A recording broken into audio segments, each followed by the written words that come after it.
હું પંડ્યા આરતી આપ જોઈ રહ્યા છો સ્પાર્ક ટુડે ન્યૂઝ। લોકસભાની યોજાનારી ચૂંટણીમાં વડોદરા બેઠકના બીજેપીના ઉમેદવાર ડોક્ટર હેમાંગ જોશીએ તેમના ટેકેદારો અને કાર્યકર્તાઓ સાથે સવારે વોર્ડ નંબર 7માં અને સાંજે વોર્ડ નંબર 15માં બાઇક રેલી યોજીને પ્રચાર કર્યો। વિધાનસભાના મુખ્ય દંડક બાલકૃષ્ણ શુક્લ અને પૂર્વ મંત્રી અને ધારાસભ્ય મનીષાબેન વકીલ પણ જે રેલીમાં જોડાયા। આજે વોર્ડ નંબર 15 ખાતે લોક સંપર્ક અને ફેરણીનું આયોજન કરવામાં આવ્યું છે।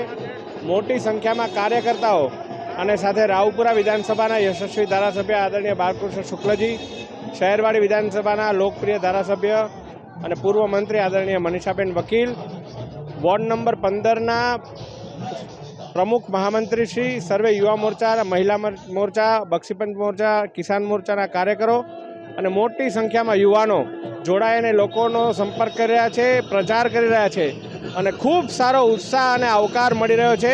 મતદાતાઓના અંદર પણ આગામી લોકસભા ચૂંટણીમાં નરેન્દ્રભાઈ મોદીજીને ફરીથી એકવાર વિકસિત ભારતને પૂર્ણ કરવા માટે વડાપ્રધાન બનાવવા માટેનો ઉત્સાહ છે।